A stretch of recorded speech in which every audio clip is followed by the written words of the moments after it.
Have you heard about that? I've heard that, yeah. Yeah, that's coming. Yeah, they're trying to get away from the insanity of Portland and the politics of what goes on there, which is just total communist corruption. Well, I think it's on its way out. Yeah, I think we're really close to all that. going away. Going away. Let's hope, I mean, I pray you're right, but I think that evil's, it's gonna bubble up. It's gonna bubble out. The pimple has to pop. A little bit, you're right. You know what I mean? Like, there's gonna be a. Just about to, yeah, the Yeah. pimple's right. But that, we need that, because that Yeah. wakes up the great masses. Like, we're we're the people who are way ahead of the curve. Right. And so, but the great masses of the people are still, they still are in the system and stuff, and they still believe in the system at some level or whatever that is. Yeah. And the pimple pop of evil is actually really good, because it just wakes all of them up, gets them on our side, and then we're like, okay, now we're good. We need more people waking up. Yes. A lot more. Well, anyway, I'm Leilani. Leilani, pleasure, right on. What a great name, what a Hawaiian name. Yeah. Yeah. That's where I'm from. Well, my motherland is Maui, my ancestors. So. Really? Yeah. I love Maui. Yeah, I was just in Maui. Maui, my favorite island. I lived there 10 years. Mm-hmm. Well, That's we should where a lot of probably the paintings get are. back to the. Yeah. the- Okay. I want to Love do you guys, that. thank you. I love you too, really good. Thank you. Yes, and I God want to bless. do a detox with you. Yeah, Yeah, I we know. should. We do these ones online. I mean, today's day 18 for us, day 4 of Oh, the you water can do like fast. Oh, yeah? Today, for me. So, and for our group. So Yes, people- day 18, it's just like people that. went into 12 days with certain supplements that you. Yeah, generally we like to start a week or two even before the cleanse starts with the parasite herbs. Uh-huh. So that they're really down in the parasite herbs and making sure that they're getting the worms out and doing the colonics and enemas and things like that. And just getting oriented to that, because some people are old timers and some people are new. And so by the time the cleanse begins, because we get them in a Telegram group before the cleanse even begins, and it starts right there. Yeah. Just getting oriented, but come day 1, it's on. And come day 7, 8, boom. Well, I'm gonna do And it. water goes at 12, like at 12 you start water on. So we'll start your next. But yeah, basically, no, day 15 is water only. So you complete a week cycle, 7-day cycle, then you do another 7-day cycle, and then boom, we go into the water. That's the way. And then you do a week of water, and then Yeah. you know uh-oh. Do you mind if I start letting the? Oh, sure, yeah, you can. I wanted to. All right.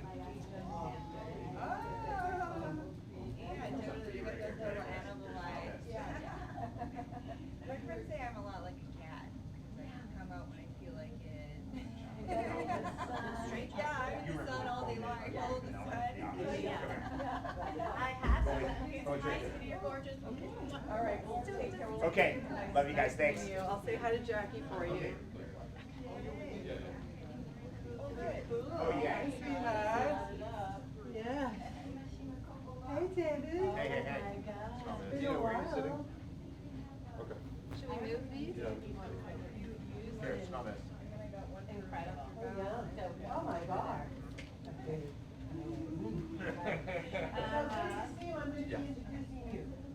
So crazy, that's, I don't know. Yeah. I just brought these back. I haven't given you a hug yet, Karen. I love the usual and still. Look at that, see? Yeah, see? Still going. Yeah. Oh, sorry. Thanks for coming. Yesterday was that.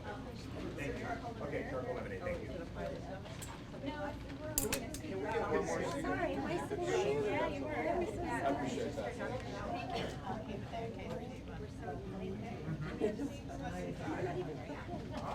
Just tell them at the door that you're with David. Yes. Yes, that was for the sun, oh, it was the Monday. Good to see you too, thanks for being here. I'm so glad to be back. Yeah, we're back for the attack. I'm in Texas now.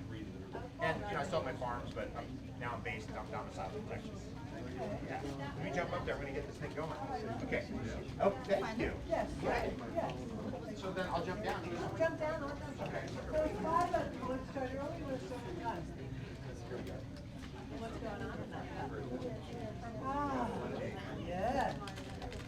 All right. Yay, yay, yay. Woo! Fresh squeezed California lemon. All right. Desert lemon. Desert lemon. That's my mom's.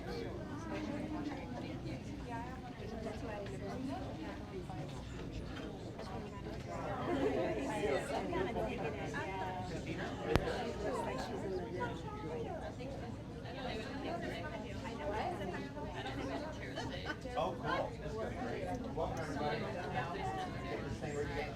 right here? Sit right here with us? I'm gonna sit here and hope it works out.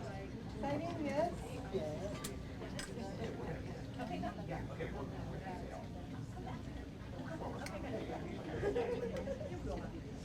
All right, how's everyone doing? Good? Yeah. I'm good, I'm still standing. It's only Saturday. Yeah, I'm still standing, and it's only Saturday. Yesterday was, how many people were here yesterday? Right, good day? We down here last night? So what is your role? I'm the co-founder and producer.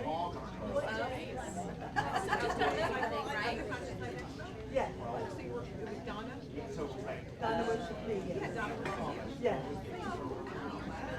I know, about 21. No more. And I know Donna. I met Donna in 1984 in Life Street. She was in my small group in Life Street. It was like 14 years. 1984. So we're talking, one time. And then she started working out. It's wonderful. We've been, well, you know, there's a whole lot of Expo before. Yeah. We came in 2023. That's right, where were you before? I mean, And before here? there was, no, the whole life expo. So there have been consciousness events since the 70s. This has been Christmas. And they used to have these lobbies. And all things were rock hard Christmas. And you'd say, oh, did they just do this for the expo? But they feng shui the whole place. It's like the energy here is like, you see all the traditional things. It's a very high energy place. That's why we're here, right? Yeah. This part is awesome because you're taking the consciousness and the sort of rabbit hole and putting it like we're getting that synergy Yes. that is key in this next. I agree with you, absolutely. I had a magazine in the 90s, Receptions, Government Health and Metaphysics, revealing little known facts. That was the 90s. I know, I was doing it 20 years ago. 20 years ago, I was taking campaign talking about my show. Yeah, right to know, and I was helping plan for a while because you have. Yes, but we do, right? Exactly. Wow. Right, come on, come on. Here we go. What's that? Yes. Whatever you, yeah. Go across to the garage, water. Wallet's probably filled up too. Yeah, yeah.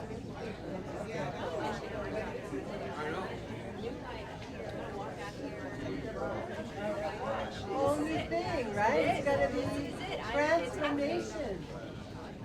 That's what it's about. Yay. How many are you here for the very first time? Wow. Thank you, thank you. And how many of you are here like 5 years or more? Yes. Kind of like that, isn't it? Once you come, you'll be back.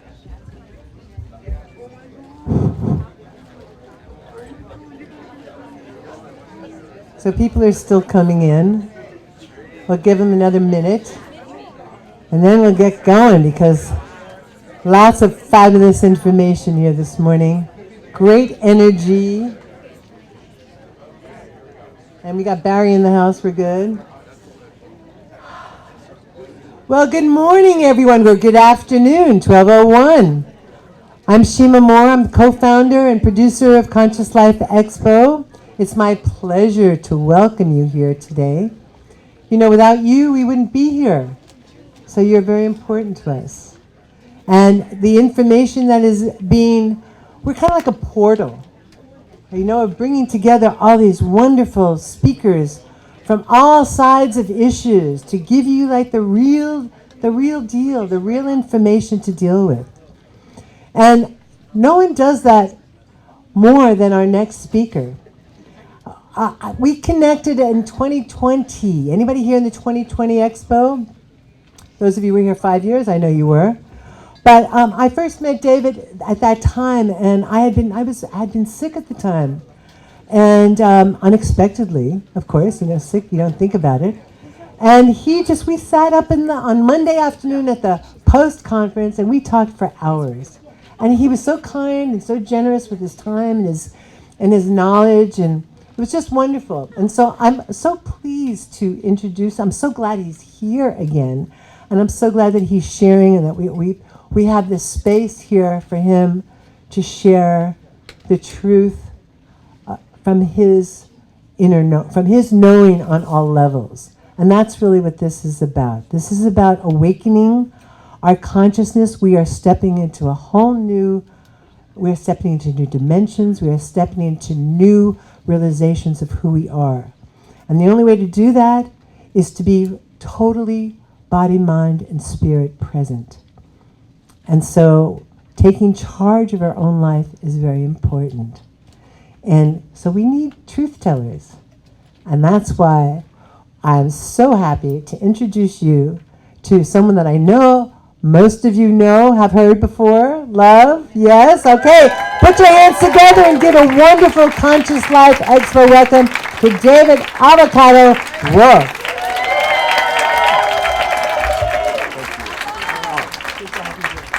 Thank you, Shima. That was a great introduction. Welcome, everybody. We've got a lot to cover here in a very short period of time, so if you take a few notes, it helps sometimes.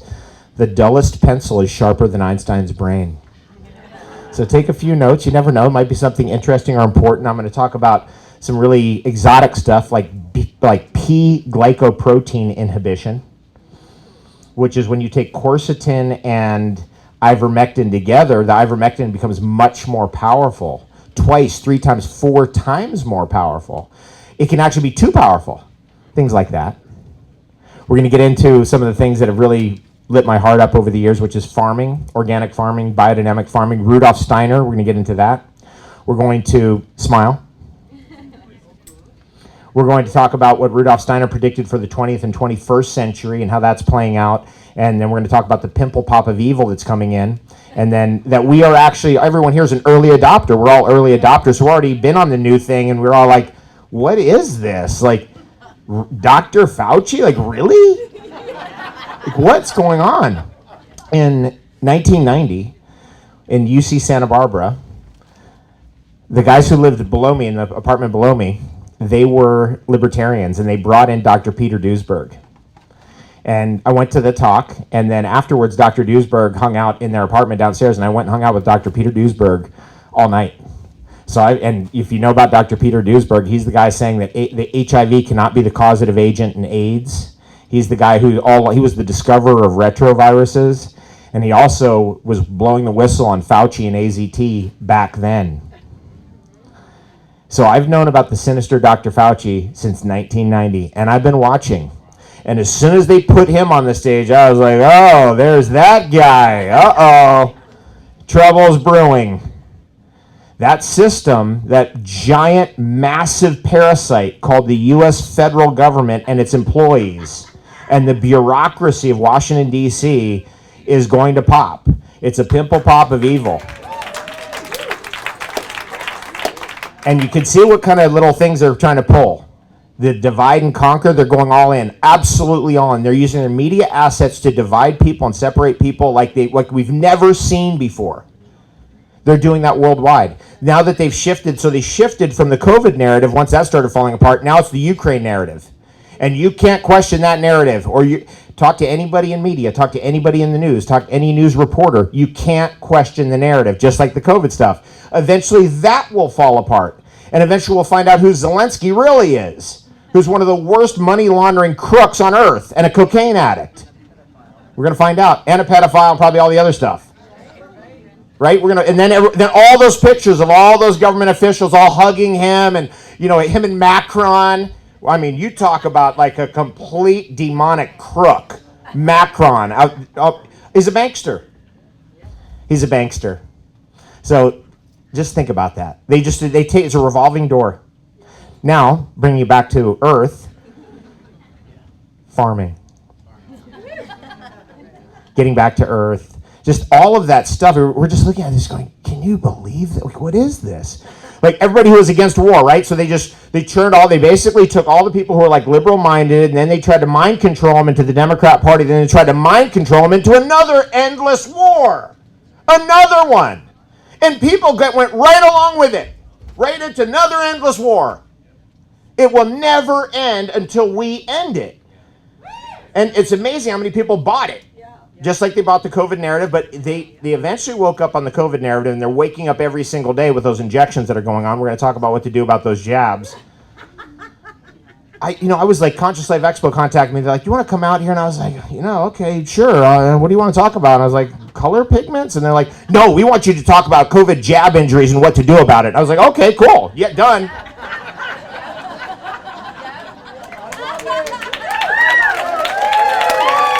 So that's it. We're in it. Strange times these are. Strange times.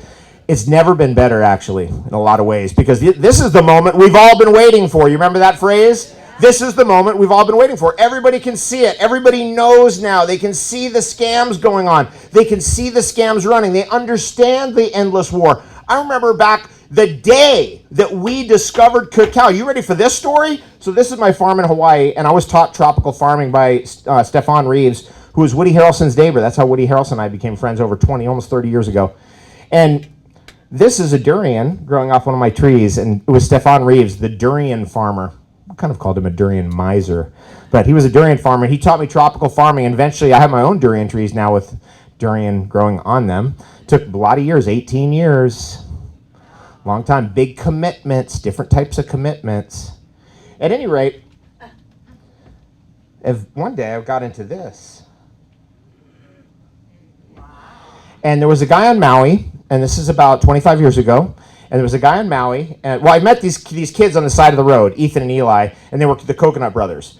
And eventually we'd be over their house after the yoga class making smoothies, right? Raw food days, raw food, superfood days, and we're going berserk, cutting open coconuts, spirulina in there, all kinds of things. And one day this guy shows up, and he's got it was originally 3 cacao beans, then it was 10, then it was hundreds. And we would peel them by hand, because this guy grew cacao or chocolate down the road, and he'd show up with these beans, and we'd peel them in that house, Ethan and Eli's house, the Coconut Brothers' house. Their father, Spencer, recently visited me. That was amazing. Hadn't seen him in many years. And we'd throw them in the smoothie. One day, Eli said to me, he said, have you ever just eaten one? And I said, no. I didn't even know what it was. I had no idea what chocolate was, where it came from. Most of us have no idea what chocolate is, where it came from. Chocolate is the most widely eaten nut in the world by far that no one even eats. We all eat a processed form of it. Imagine somebody came up to you with an almond, with almond butter. Oh, your whole life. It was almond butter, almond butter, almond butter, almond butter, almond butter. And then one day somebody came up to you with an almond. And you went, what's that? That's what chocolate is. No filming, by the way, if we could do that, just because I just don't want this. I want this to be for you. I've done thousands of talks over the years. I like it to be just live for you. It's just right here. And years later, Rudolf Steiner said that.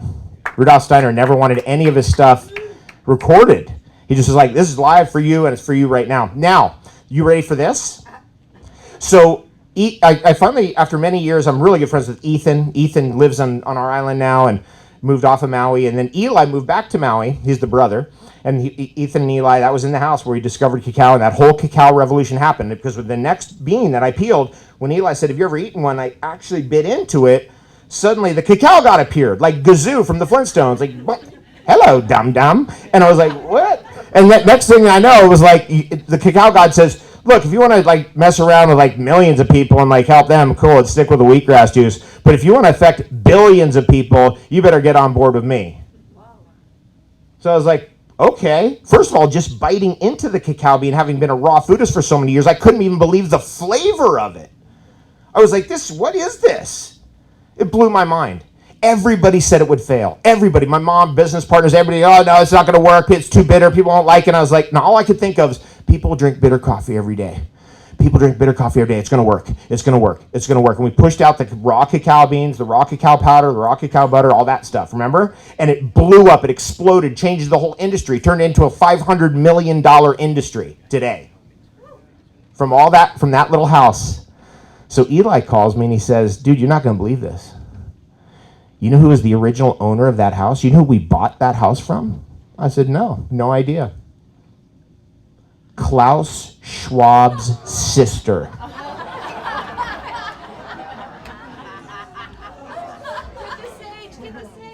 She was the outcast of the family. She was the black sheep of the family. She was the spiritual one, the woo-woo spiritual, and she was like a spiritual teacher, and she went to Ibiza, and then left Europe for Maui and lived in that house, and then eventually moved to a bigger house. And that's where it all went down. Shocking truth be told. Isn't that amazing? Small world. This is coming in for us. I was on the Big Island. This guy was trying to sell these for $60 each. Anybody ever seen that before? That's Jaguar cacao. That's Theobroma bicolor. And they're really delicious, really great nuts on the inside. So inside this, you're going to have about 40 cacao beans. Roughly the same about here. But look at that. Isn't that amazing? We're just getting our first flowers today, right now, of this, which is a relative of cacao. Really good product, really epic. I am an avocado farmer. I've been an avocado farmer since 1978. Started on the border in Humwell. Shervine, my cousin, is here. Raise your hand. He remembers the old days out there on Uncle Fashid's farm. And it was my uncle's farm. There was the road, then there was a ranch, and then the border. So when I was a kid growing up, I grew up on the border. No one's going to tell me about the border. We grew up on the border. We had Mexicans coming across the border. We took them in. They're still there. We took them in. I'm not even kidding. We took them in. It was amazing. Seraphine. And I went over there to my uncle's house. I hadn't been there in like 20 years. It had been a while. And I finally had to go back. I had to go see the old trees. I had to go see what happened. I just wanted to be there. And there was the son, and I thought it was the father. He looked just like the father because I hadn't been there so long. That was an amazing thing. And we grew up on Mexican TV. You know, Karina Velasco's here at this show, and her father, Raul Velasco, he was the Johnny Carson of Mexico. That's what we watched when we were kids. It was a variety show because we couldn't get regular TV. We could only get Mexican TV. It was epic. What would we do without Mexican culture, right? I would not be the same. 1978, I started growing citrus and avocados down there. This is another crazy one. Anybody a fan of the Crow 777 show? Yes. Crow 777. So we after many, many years of listening to him, I kept going, this dude's from San Diego. I know him. I know his voice. And I'm like, it's something. I couldn't place it for years. Finally, Wolfina over here called up Crow's show and said, hey, David Wolfe, let's see if we can connect you guys together. About 6 months later, they contacted us. And they said, Crow wants to talk to David. And I was like, okay, cool. 24 hours leading into that call, it hit me who this guy was. I was like, oh, he was friends with my cousin Saeed. Because we're Persians. My mom came over here from Tehran. She fled that insanity to come over here, right? Now we got the insanity over here. So we had to flee California for Texas. Full on. My cousin died in a car accident in 1996 on a particular area on Route 94, Highway 94. Those of you who know San Diego, you know East 94 is a very dangerous road and was very dangerous back then. And it was right in front of Crow's house. Crow's wife was my cousin's first girlfriend. How crazy is that? And we went and saw Crow recently. It was about 18 months ago, a little less than 18 months ago. And I hadn't seen her in 41 years. That's an amazing thing. When you are reunited with someone who grew up in your neighborhood, who you knew as a kid, after 40 years or 30 years, anybody have that happen? What an experience. See, it happened today. Rad. These are the experiences that shape our lives, that make our lives great, the experiences of love, because ultimately this is a love revolution that's going on, right? We're dumping all this stuff, the division. We're going to divide this person and this race and that class and this and whatever that is, and we're just like, we're dumping it all. It's so obnoxious. It's obnoxious. And we're putting out media that makes sense. And that's why I've been doing like Twitter like a maniac, Telegram like a maniac. We've just ramped up Instagram again. We just ramped up Facebook again. We're going all in on YouTube or ThemeTube or whatever tube you want to call it. We're doing it. We're going all in on it. But over the years, I got to be a pretty good avocado farmer. You could cut right through there. We call this the seed to meat ratio. Look at that. You could cut right through there and you get slabs out like that. Boom, boom, boom. Like when you dice up cucumbers. I love it. I absolutely love growing avocado trees. I'm an avocado breeder. I don't do grafted trees. We breed from, our stuff breeds true to seed. This is the latest project. When you're doing social media, you got to have fun. You got to, if it's not fun for you, get out of it. Don't do it. Social media is insanely fun for me. A lot of times I'm like by myself laughing all night. It's like avocado.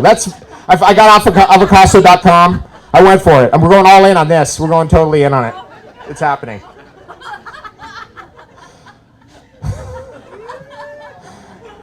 This is the other day at the farm. We just ripped out some sugar cane. We went down to, this is a wild story. A friend of mine came over, Dave Hoover, and he had to take apart this giant cactus from this person's yard. We grew up in San Diego. We know how to disassemble cactus. You got to wrap it in blankets. You have to know what the heck you're doing. You just can't come in there and just like chop and drop a cactus or think that you're just going to take the cactus and load it in your car. It's just like doesn't work that way. I got news for you. And so I had to disassemble this cactus I was like, dude, I'm coming with you. He's like, no, you don't need to. I was like, dude, I definitely need to. You don't know what you're doing, I'm telling you. So we went and we disassembled the cactus, and it was a tricky job, but we did it San Diego style. And the woman there at the last end, she was really happy that we were able to get the cactus out of there, and she gave us her sugar cane, so we juiced it. It's a grass, wheat grass, get it? Sugarcane juice is wheatgrass juice, just better. 8 different types of enzymes, best mineralization, Wolzen factor, the whole show. It's got it all. And you talk about natural highs. Look at that. Look at what that guy's doing. Maniac. This is another thing we do in that kitchen right there, which is we freeze dry the cacao. Eventually, see, this is the thing about chocolate and cacao. It's surprising you, keeps delivering surprises. You thought you got it all. Like the first day that I ate a cacao bean, I thought, oh, this is it. Nope. Then came the nibs and the butter and the cacao butter, right? You don't know about the cacao. Before that, it was coconut oil. Let me just give you, this is for the guys. Look, if you're having trouble, all you have to do is just, when your wife, significant other, girlfriend comes home, you just start rubbing cacao butter on her. Coconut oil, like, yeah, okay, cool. But chocolate oil, come on. If you want to make things happen. Because chocolate affects women differently than men. It does.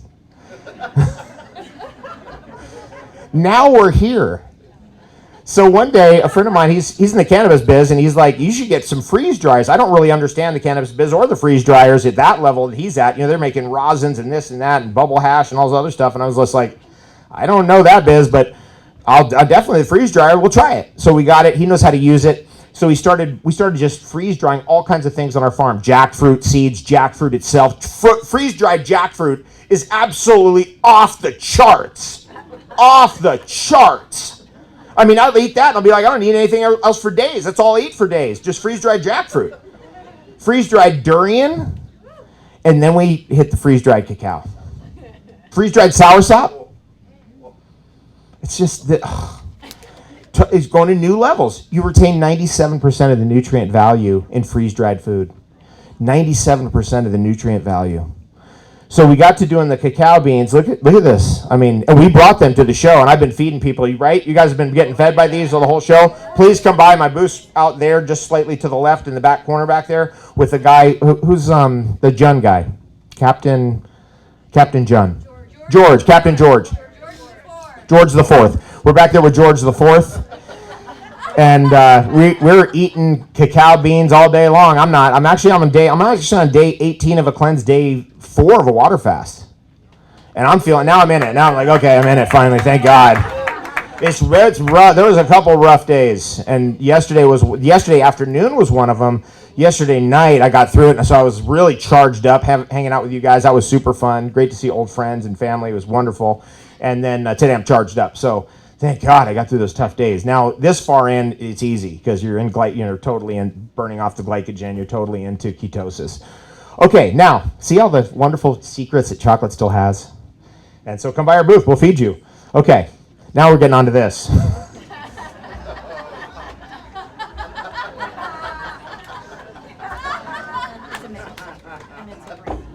150 studies have been done on do masks work and have been historically done for surgeons and the whole medical industry for surgeries. Do they work? Do they not work? Now, I want to know the results of those studies. Here's what those results indicate. Either the masks don't work, or they're actually somewhat troublesome for the surgeon because it causes you to retain CO2. So there's been a debate going on for decades in medicine on removing the masks from surgeons because it could be problematic. 150 studies, all pointing in the same direction. Meanwhile, we get Dr. Fauci, you don't need to wear a mask, you don't need to wear a mask, you don't need to wear a mask. He gets a call from the CCP, you need to wear a mask. This is the top paid employee in the U.S. government who is a CCP agent.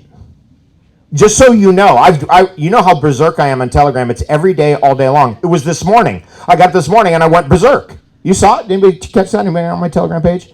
So while everybody else is sleeping or just trying to get to the show, I was up just knocking it out. Also on Twitter as well this morning. No, if the science had actually said, no, masks work and they prevent infection, all that, I'd certainly be on that side, but it doesn't say that. But what do we get? We get this BS that gets shoved down our throats, literally. What could be a bigger sign of your loss of free speech than a mask over your mouth, a muzzle? Think about it. And it's totally unscientific, which I have warned people about for years, that scientism is what we're up against. Ahrimanic scientism. The materialistic scientism, which is a veneer that says, like we had this guy in here talking about Charles Hapgood and the Imperial Race Map and stuff. He's a scientist. He's investigating the mystery. But science says, oh no, you can't look at that, or you can't talk about ghosts, or you can't talk about Bigfoot, because that's not real, so we don't even look at it. That's scientism. It blocks the investigation before it even happens. And it's a religion. It is a religion. The reason why people will block that investigation before even looking is because they're a religious fanatic.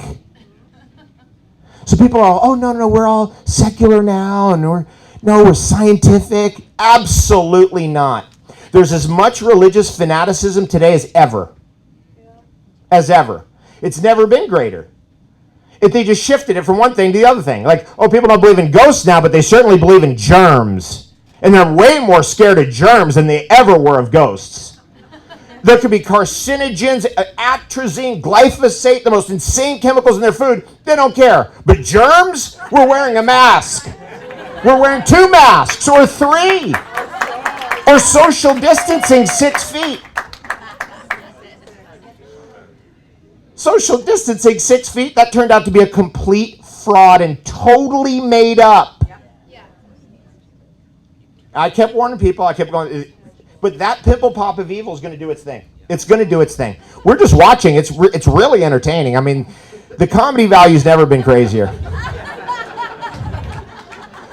Just watching the sinister Dr. Fauci or Bill Gates.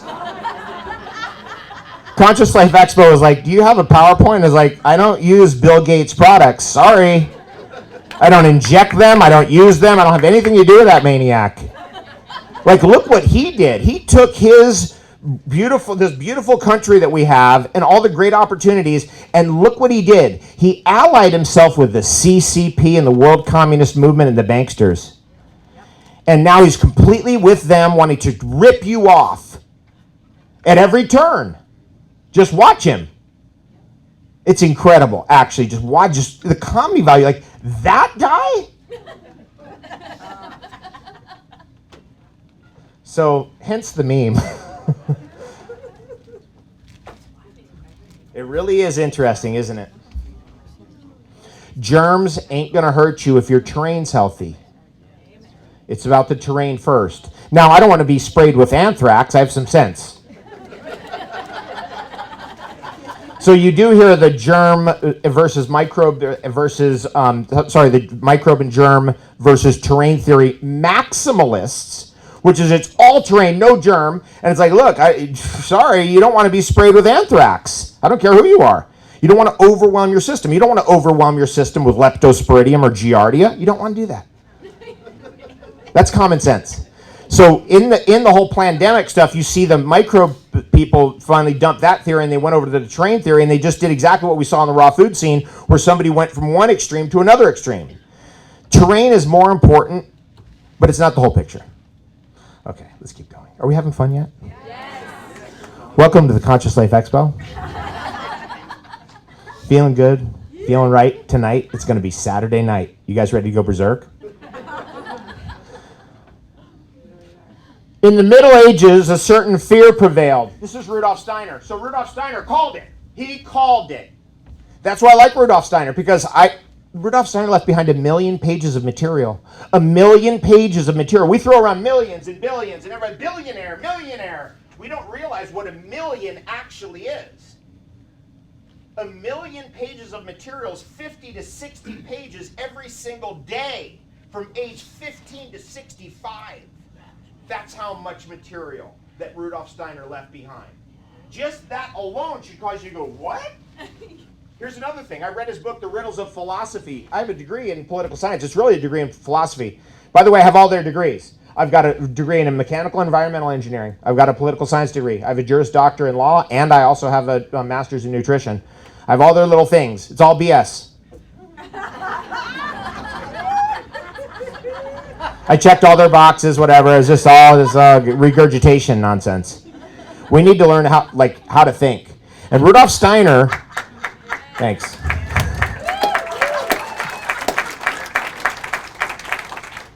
Rudolf Steiner suddenly comes out with all this stuff, and I spent years trying to break through it, and eventually I had to unlearn for about 10 years before I could really learn anything. It's a really difficult thing. This is why I don't put kids in those kinds of schools. Because then they have to unlearn. That's going to take another 10 years. So it's 10 years of learning this nonsense, like what's the capital of Idaho? Who cares? And like, how about plant a potato? Right? How about something that's like feed yourself? How do you find spring water? Real knowledge that is really useful. If you notice the school system, it's all about things that are totally unuseful. You'll never need it. So now we flip it all the way to the other side, which is everything now for you, for me, for our kids and grandchildren and everybody that's coming onto the earth now is about useful skills. That's a really cool little thing. And so when I was with Mickey Willis and his kids and their school, The Pride over there in Texas, and I spent a day with those kids, everything is useful. Every single skill is useful. This discovery that Rudolf Steiner had about our future took me many, many years to crack open. And he breaks it down this way, and this is very important for channelers and people who are gifted channelers in particular, or people who are just generally spiritual in nature, which is pretty much everybody in this room, is that Rudolf Steiner said you have to be careful of 2 types of dangers that beset humankind in your journey on both sides. One is the escapism and false light. And the other is the harmonic deception, which is the materialism, the algorithm thinking. He said that. Have you heard that recently? Human is a hackable animal. That does nothing but algorithms. Right? Rudolf Steiner directly warned us of that particular use of language. He called it. Yuval Harari. He's like that little devil that pops up in Klaus Schwab's shoulder. Algorithm. You can control everybody. We're taking the surveillance inside the body. It's like, dude, no, we're not. We're not doing digital ID. We're not doing surveillance. We're getting out of that. We're dumping the surveillance state. That's how they want to trap you, by the way. The surveillance state, the digital ID, and then it's forced and mandatory, whatever they want. And then comes the CBDCs, which is their central bankster digital controlled money. So I would really recommend you get prepared for that, because if you got to get silver and gold, you got to have a currency that's outside, because we're going all black market soon. It's going to be all black market soon, because they're going to corrupt the whole system, whatever that is, the pimple pop of evil, whatever that is, with that system. Now it's like you're going to get 100 injections for every kid. Does that make sense? Doesn't make any sense. Because they realize now that the pandemic is over, suddenly the COVID jabs, they're going to be liable, so then they have to put it in the childhood schedule to make sure they're no longer liable. Very interesting. Now, let's keep going. Rudolf Steiner warned of two very important types of energies that beset humankind in our journey. And one of them is the escapism and false light. The other is the materialism, the algorithmic thinking that everything is mathematical, that you're actually just a machine. You're just a biological machine. He called that the Ahrimanic deception. Our civilization is completely enthralled with Ahrimanic deception, transhumanism. We're not being turned into Darth Vader under any circumstances. What do I mean by that? What happened to Darth Vader? What happened to Anakin Skywalker? Who remembers this stuff? I know it went to Disney and you probably stopped watching, but he got machines put in, right? Luke lost his hand and became bionic, right? So suddenly it's transhumanism. So Rudolf Steiner said this is going to come to a head in this century, the 21st century. And it's going to come to a head with the incarnation of a being of pure evil, which is he called the Antichrist, and he had a name for it, which is Ahriman, which is a Persian word. And he chose that name for a reason. Why did he choose that name? He could have said anything. He could have said Satan, Mephistopheles, Set, any number of names, but he didn't. He calls the escapism energy that besets humankind and the false light Luciferic energy. And the Ahrimanic energy much more dangerous. He calls Ahriman, who is defeated in mythology by a being of pure good, Ahura Mazda. We are being driven to a position of being pure good because that's the only way we're going to defeat evil, right? We have to turn our way towards being a being of pure good. Regardless of your past, your sins can be forgiven, and we can move on. Okay, let's keep going. So this is some Rudolf Steiner stuff. Oh, where did that go? Here we go. This is one of my favorite quotes. The human being remains in his undeveloped state if he does not take up the stuff of transformation within him and develop himself through his own power. Nature makes a human into merely a natural being. Society makes that human into a law-abiding being. Only you alone can make yourself into a free being. Very important. The Philosophy of Freedom. Good place to start with Rudolf Steiner, by the way, if you're interested. What book should I start with? That's before he went totally, he just pulled the gloves off. Okay. Let's get into this. Oh, here's this one. Okay.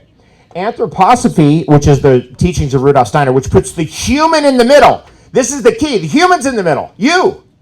So we're not going to sideline the human and say the human's wrecking everything. We got to get rid of the humans. How often do you hear that?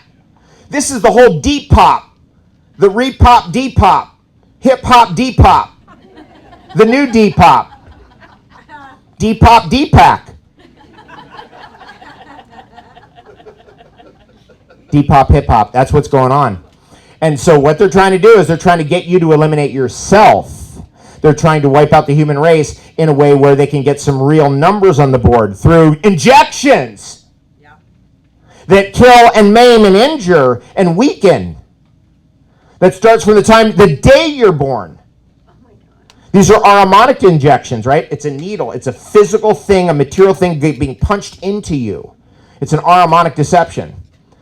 Now, I've been an anti-vaxxer since I was 7 years old. I've been fighting these creeps the entire time, all along. I was selling the anti-vax books in 1994 when the internet began. And the only other people that had it was Amazon. That's how long it's been going on. So we've been battling these crooks the whole time. And you know what's interesting is I grew up in San Diego. Eventually we moved to San Diego. My uncle lived on the border. In the 70s, we'd go visit him, and that's where I learned citrus and avocado farming and that kind of stuff. We eventually moved there in 1980, and I grew up across the street from two kids who were in the same mindset. And I just, over the years, I'm still friends with them. I still talk to them every day. I was business partners with one of them for many years.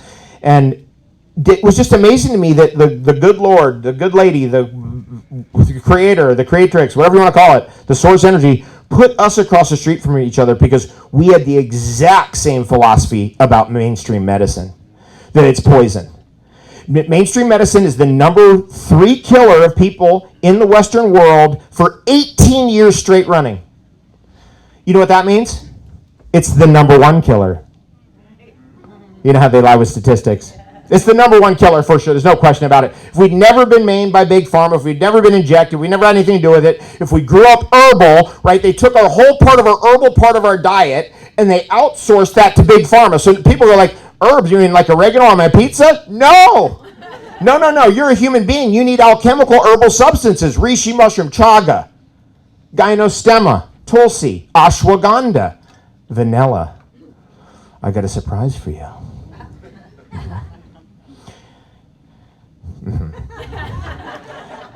If you grow biodynamically, which I'm a certified biodynamic farmer, and I have certified biodynamic chocolate here, and I've certified biodynamic vanilla here.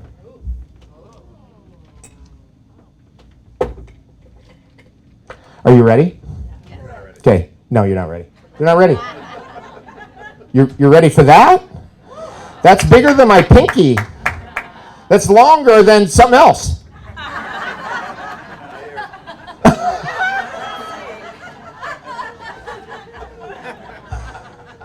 That's the real deal.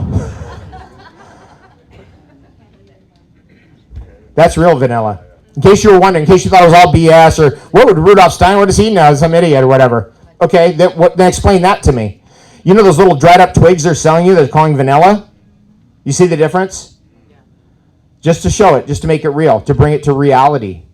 So the human being has a great destiny ahead as long as we put the human being back in the middle. You're important. The whole cosmology is designed to get you out of the center of the universe and put you somewhere else. You're off in the middle of somewhere other thing. You're lost in space. We're putting it back. Anthroposophy is putting the human back in the middle and really working to ennoble the human experience, to bring back the richness, the fullness of philosophy, of art, of culture, of music, of happiness. It's a rich experience that you can be having. I would say that especially in Hawaii, that crew of friends and stuff over there, we're having a rich experience. You know, I was lucky to have my cousin come out. We spent a couple weeks together in Hawaii recently. I was lucky to have April come out. She spent a couple weeks in Hawaii recently. It's a whole nother level of like joy and happiness that I think most people are not even aware is out there. But when you see this, you go, what? You become aware.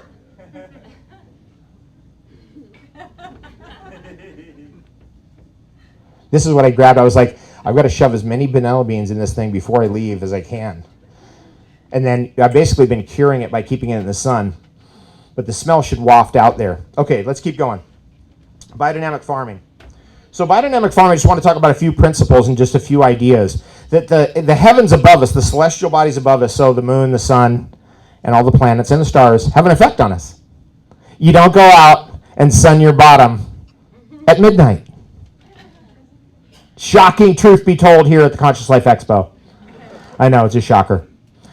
So people are like, no, astrology doesn't work. It's like, oh, you're going out for a suntan in the middle of the night then? Like, it affects you. The sun, the moon affect you strongly.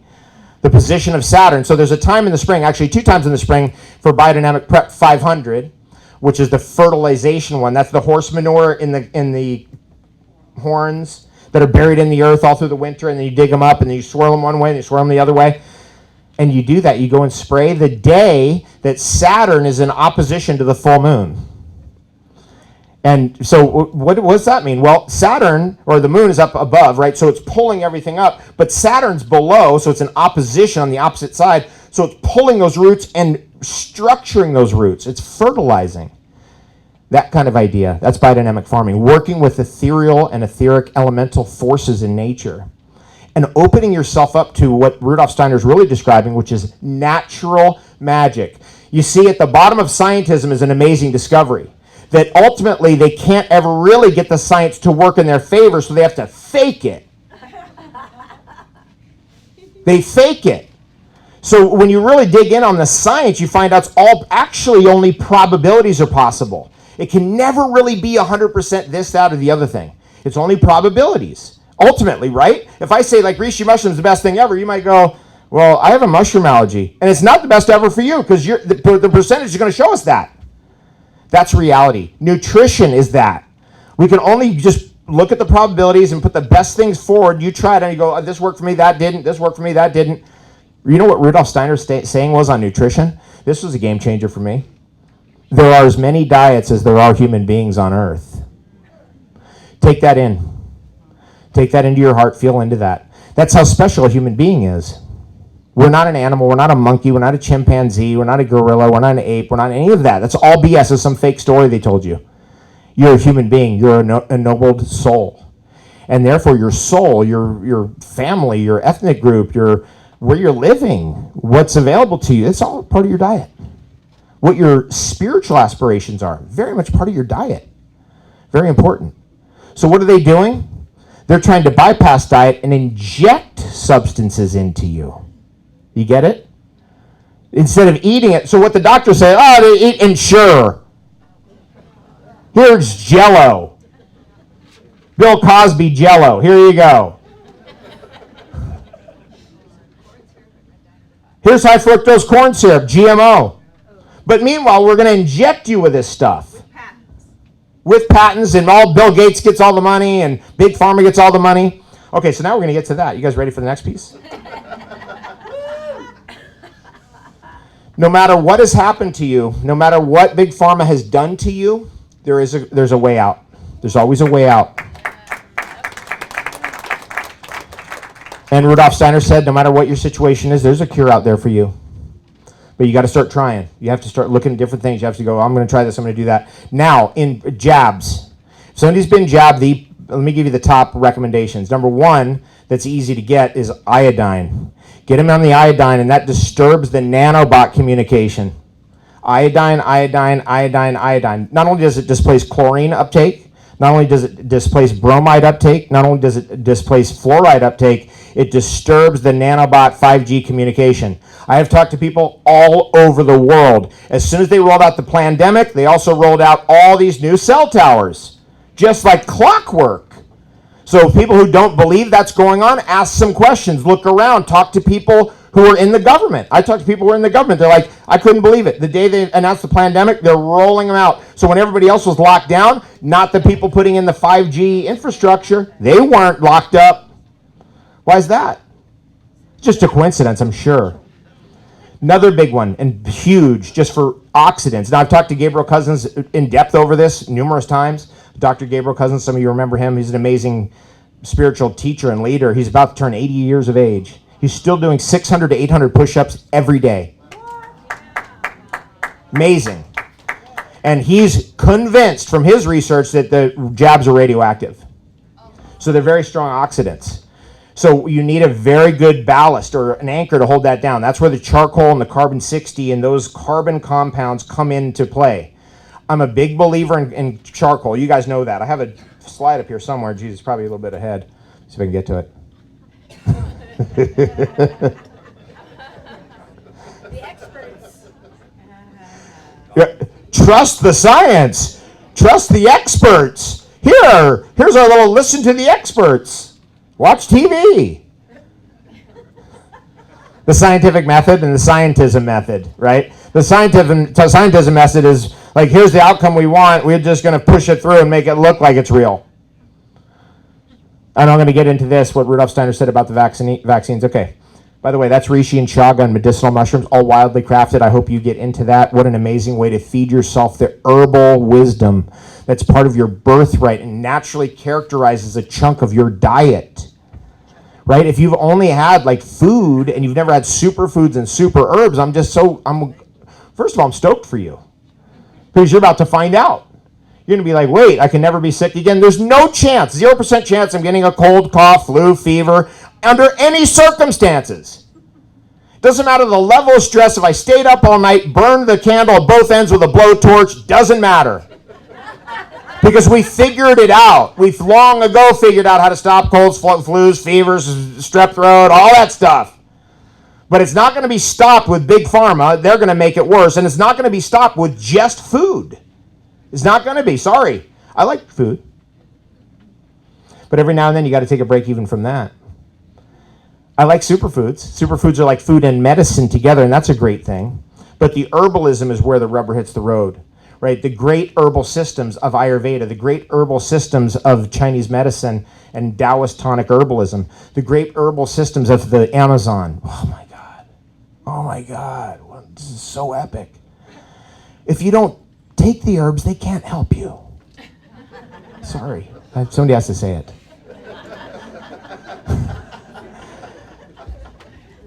people want to transform their lives. Here's a transformative element. It's called charcoal. We named our charcoal Coal Biter because Coal Biter was a club that C.S. Lewis and J.R.R. Tolkien had in Oxford. They were called the Coal Biters. What does that mean? Well, I was talking to some Icelanders in a sauna in Reykjavik. And I was talking about charcoal, and they're like, you don't know about the coal biter? I was like, no. And they're like, I knew the J.R.R. Tolkien side of it, but I didn't know what it meant. And they're like, oh, you need to read the sagas. It's like somebody who's born is like a runt of the litter, like basically the child in the family that can't handle the rain, the sleet, the wet, the snow, the icy environment, being out on the ships late, being out rounding up the sheep and the cows in that crazy Norway, Icelandic, Faroe Island kind of environment. So that kid would be from age 7 to 14, the kid in charge of the home fire. And they would take care of the home fire and tend it and eat the little bits of coal or charcoal, birch and willow in the case of the Icelanders, Norwegians, and Faroe Islanders. And that would be consumed as a transformative element that would eventually turn the runt of the litter, the weakest kid in of the family, and make them, by the time they were 14, the strongest. And that kid is known as the coal biter. Right? So when people are like, how do I transform my life? I'll tell you how. Take 400 milligrams of charcoal every day in the morning with water. That will transform you. It's a transformative element. Look what's happening here. It's transformation. And it's the number one detoxification substance. We live in a toxic world. Our world is defined by the toxicity of the situation here. It's gnarly. So it neutralizes oxidants. Radioactive material is oxidative. Heavy metals, which are in the jabs, oxidative. Massively dangerous stuff like SM-102, oxidative, that's in the jabs, right? So you need something as ballast. Now, if you're really injured, like we had a guy, doctor, he was at Duke University, he had to take the jab because of his job. We're not mandating anything, but if you don't do it, we're going to kill you or ruin your job or whatever. Fire you, wreck you, destroy your career. But we're not mandating anything. I mean, who buys this crap? Anyway, he was injured by the jab. He landed himself in the hospital within 1 day of getting jabbed. This is early 2021. So he called us up, Dr. Group and crew, and Dr. Group shipped out a bottle of the supercharged C60. That's like a super charcoal. It's like the strongest one on the market. And it's like $222 a bottle. That's how it's for 30 capsules. Guy took 6 capsules, got him out of the hospital. That's how crazy it is. That's where the real medicine is at. We were worked hard. Shervin's here, raise your hand. This is Symbiotica. You guys know Symbiotica products? We worked very hard to get this Para X product here to the show. We were unable to do it. We did get a bunch of Symbiotic products here, though, which is great. And what he's designed and what's coming next in the parasite destroying department, the little castaways, just sit right back and you hear a tale of a fateful trip. The Stowaways. Can you believe we were brainwashed by Gilligan's Island? We watched it every day. I know all the episodes. Brady Bunch. My cousin used to call Fod. I would say Brady Bunch. He'd say Satan Spawn. He couldn't even comprehend. It was just so incomprehensibly gnarly, whatever that was. They've also been injecting us with parasites. So if you've been jabbed, you've got to take a parasite killer for a long while, and especially what he's got coming out, which is called Para X. But you need to start with the dewormers like Rug and Paratrex and some of the great products that are out there. The mimosa seed or the mimosa pudica seed. So interesting, that product, the mimosa pudica seed. Mimosa pudica is the sensitive plant. We have that in Hawaii, and it's kind of my arch nemesis, and because it's thorny. And so I'm always after the mimosa pudica, I'm getting this thing out of here. Turns out the seeds are one of the best parasite removers there are. And go through that. Now I do that 4 times a year. So we're at day 18 of a cleanse, which is a parasite cleanse. Day 4 on the water. It's going to go at least 7 or 8 days on the water, and then gradually I'll come off of it. So it'll be overall 31.5 day cleanse when it's done. I'll wait 2 or 3 months, do another one, and I do that consistently every year. Do 4 of them. I'm in a scene. People ask me, what's my religion? I'm in a scene. And I've been in a scene for almost 30 years. And in the Essene way, you fast for each year of your life. So I'm going to be 53 this year, so I'm going to be fasting 53 days. It's important. And if you're going I can't even get past breakfast. What? It's a muscle that you work. It's a skill. You don't start out being able to fast very easily. As you get better at it, you improve your muscle and it gets better and it becomes easier, just like anything else. So I've had a long run at this, many years run at this. So don't be overwhelmed. It's not that big a deal. You just have to go through the process at least once a year. At least in this world that we're living in, a toxic world, you got to get the parasites out, you got to get the metals out, and you got to make sure that your fat looks good. Because there is a difference. There's a difference. So I went and some good friends of ours, Chris here, good to see you guys, Parisa, good to see you. And we went to go see our doctor friend Olasnicki out in the here in California. And he took some of my fat out to get the stem cells out. Now, you don't have to do that. You could just age your urine. If you've been jabbed, you better start looking at urine therapy, big time. And I mean big time. You better get out of your mind and your little monkey mind that goes, no, I can't do this. On this programming. TV said, Dr. Fauci. Turn that off. If you've been jabbed, it's all hands on deck to save yourself. Because you don't want to drop suddenly.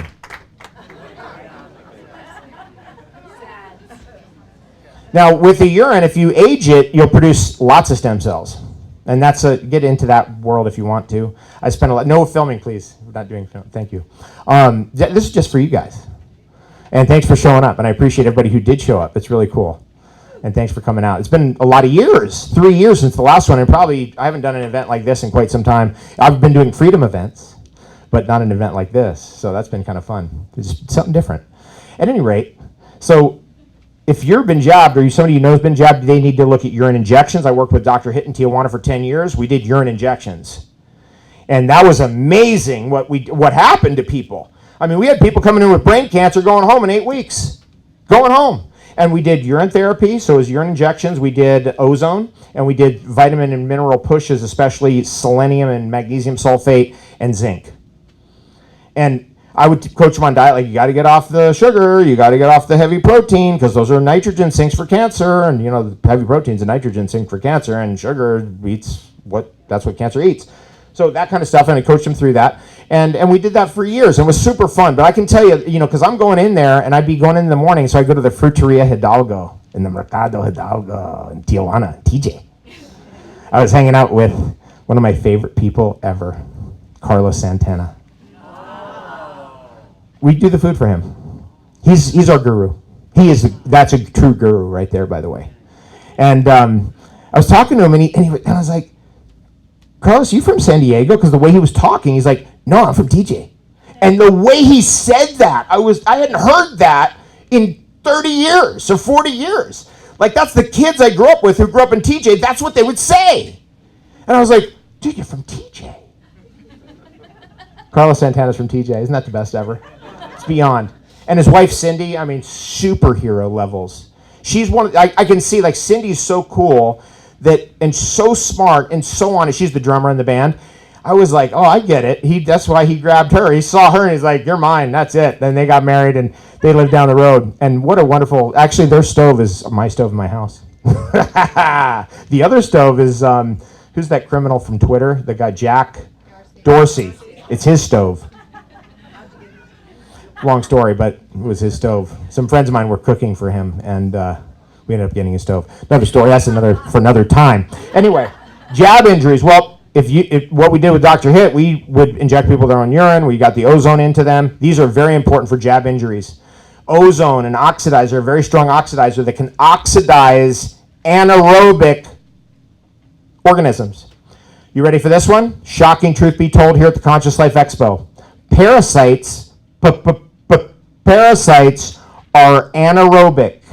They can't breathe oxygen. They can be oxidized. So if you get more oxygen into your system, or ozone, or MMS, or any of the other things they're trying to ban it, aren't they? MMS, you're going to jail. Ozone, we're not going to have any of that talk. One of the safest treatments. Okay, you ready for this? I'm just going to tell you this. This is anecdotal evidence, just so you know. A friend of mine got SARS back in 2003, 2004. Emil, some of you know Emil Sunt. Anybody know Emil Sunt? Okay, anyway, good friend of mine. Some of my old friends know Emil. And he got SARS back in Hawaii back in 2003, 2004. So it was like 3 months he was dealing with respiratory, couldn't kick it, couldn't knock it out. So he showed up in my office. We took the oxygen, we bubbled it through the Nikola Tesla originally designed ozone system. My system is the plasma fire system, which is a great system, still working over almost 30 years. I've had that one, over 25 years at least. And it still works. Everything's still great. And then, so the oxygen from the tank goes through the ozone generator, designed by Nikola Tesla, comes through olive oil, is bubbled through olive oil, and then you can breathe it through a mask. It goes like that. Passed it back and forth with him. I'm not worried about getting any respiratory infection because it's ozone coming out of there, so it's self-cleaning and self-sterilizing. And go like this, back and forth, back and forth, back and forth. In 2 hours, he was completely free of his respiratory infection. This is how bad it is, folks, just so you know. Did everyone get that? So when any possibility of any respiratory anything at all, just go breathe ozone, this bubble through olive oil. That's it. It's over. That's the end of it. It could be produced in a doctor's office for pennies on the dollar. This is what we're dealing with. The system that we're in is weaponized medicine. It's not even trying to stop the good stuff. It's trying to kill you. Death care. Right? It's death care. It's Depop. Hip-hop. It's got to stop, and it will stop. We're stopping it. We're stopping it. So my friends Hamza and Fatima in Texas, this is why I moved to Texas, because California, Corruptifornia, California, whoa. Now, I get if you want to stay here and fight, awesome, I support that totally, but I'm a moving target. So I've got to be in a place where I've got some people protecting me. I've got like one of the Supreme Court justices of Texas on my side, knows me personally, and like has listened to my stuff and went like, yeah, my wife did a 40-day fast, yeah. I'm like, you're a Supreme Court justice?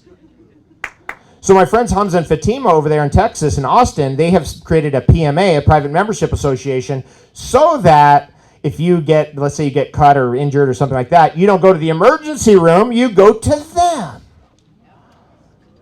They're emergency room doctors. Hamza called me up one day, and he's and with my friend Joyce, who he ripped his hand open right here, and he needed 7 stitches. And so Joyce was saying, hey, no, put the coated silver directly in the wound. And Hamza's like, I can't do that, dude. I was like, sorry, that's not the way I'm trained. So they called me up, and they're like, can I put it directly in the wound? I said, yes, put it in the wound. And he's like, I can't do it. I said, do it. So Hamza did it, Dr. Hamza. And he did it, and he sewed it back up with the coated silver in the wound, okay? A week later, kind of by chance, we were at Sandy and Joyce's house, and all of a sudden I went, oh, wait, your hand. What happened? And Dr. Hamza was also there. And so boom. And so he shows his hand, and Dr. Hamza looks at the hand. He goes, okay, I'm going to pull those stitches out. He pulled the stitches out a week later, and it was completely, perfectly healed in 1 week. That's another way we're suffering massively. These topical antibiotics and this and that is like coated silver. It covers it. It's 20,000 parts per million. I know that's hard to believe because I was working with silver scientists for years. 200 parts per million, that's about as much you can get. Nope, 20,000 parts per million, because they take the 1 to 10 nanometer size silver ions and coat them with aloe vera polysaccharides so that they can't clump. And so topical stuff, it's crazy for any topical injury, but it's also powerful internally. But topically, I've never seen anything like it. I'm a huge Sagre de Grado guy. I always have a doctor's bag of stuff because people will call me at these shows. I got a call one time at the Truth About Cancer show. And they're like, get to the 5th floor right now. Bring your charcoal. Bring everything you got. So I have my doctor's bag. I learned that from my dad. Both my mom and dad are doctors. That's how I know this stuff. That's why I've been an anti-vaxxer since I was 7 years old. Because I was injured by something that they injected into me, and I put 2 and 2 together. So I would kick, scream, climb out the window, pull the cupboards down, everything, cabinets, break the windows, anything to get away from those needles. Some people are born with like a black sheep of the family.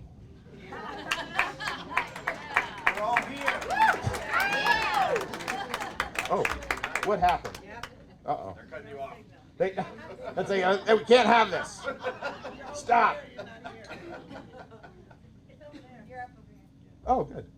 Yay. That's our coal biter, by the way. Yeah, okay, so let's get into hydroxychloroquine. And I want to talk about some P-glycoprotein inhibition real quick. Let's do that. I don't know why this one went off, but maybe someone can troubleshoot it. At any rate, we've heard a lot about hydroxychloroquine. There's a natural hydroxychloroquine. It's called caffeic acid phenyl ester that's in propolis, which is the propolis, the material that the bee uses to shield itself from rats and mites and moths. It shields the whole hive, and it keeps them out.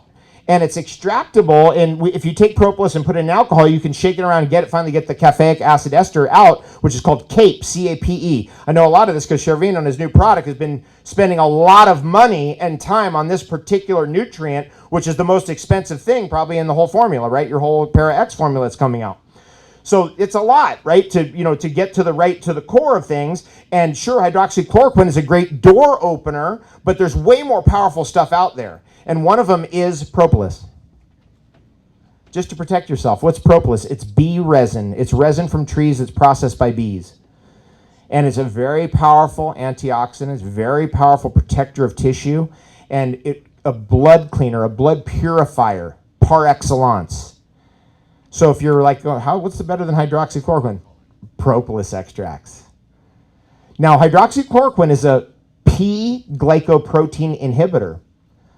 Natto-K2 is a P-glycoprotein inhibitor. Quercetin is a P-glycoprotein inhibitor.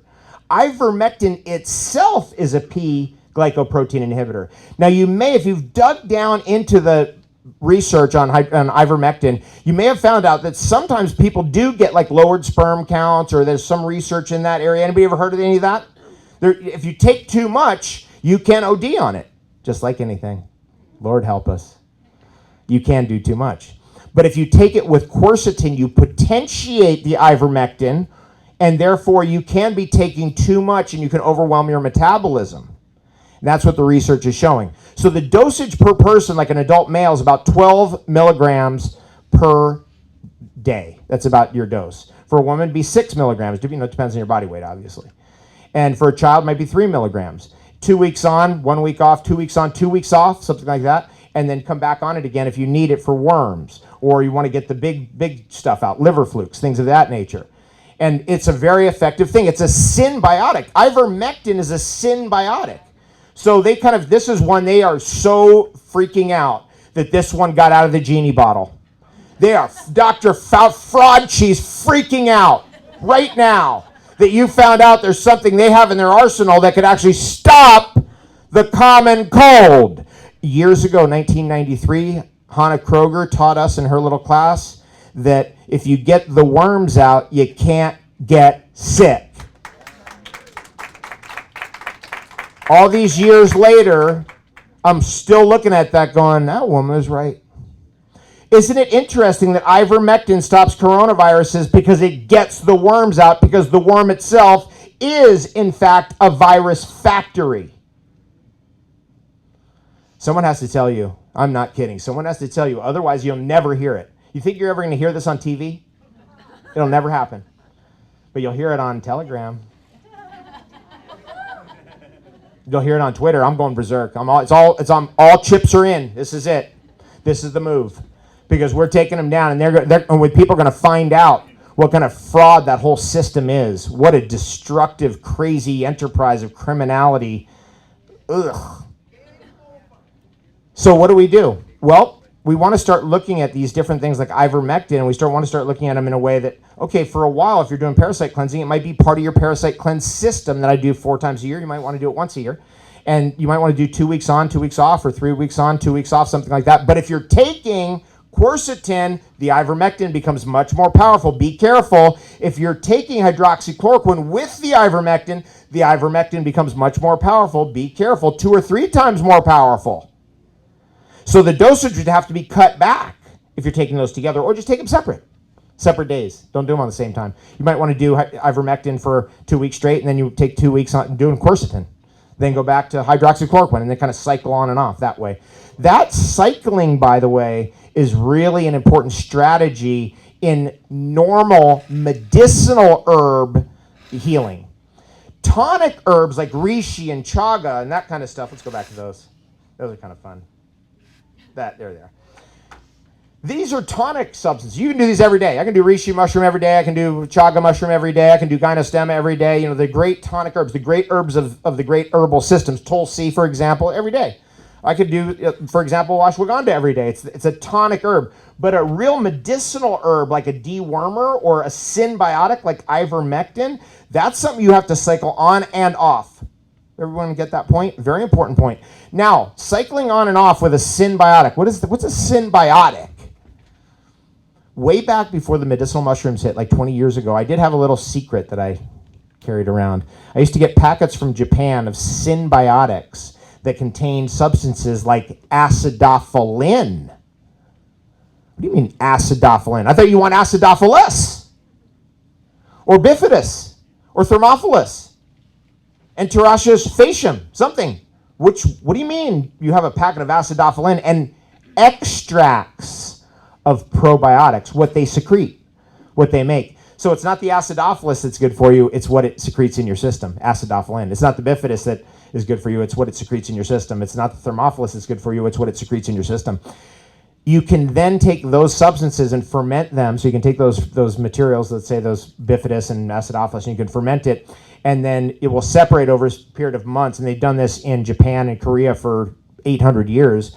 And the top material would eventually form it, and you could scrape that off, that material, and then you could crystallize it and dry it into a small amount of powder in a little packet, this big, and then you'd eat that. Tastes good. And you're not getting any kind of cold, flu, fever, anything with that. That was always my secret weapon because I used to travel every week, doing shows here in this town, that city, this thing over there, in front of 500 people here, 200 people there, 100 people there, 50 people there, 500 people there, every week. How come I'm not coming down with Dr. Fraudchi's respiratory viruses?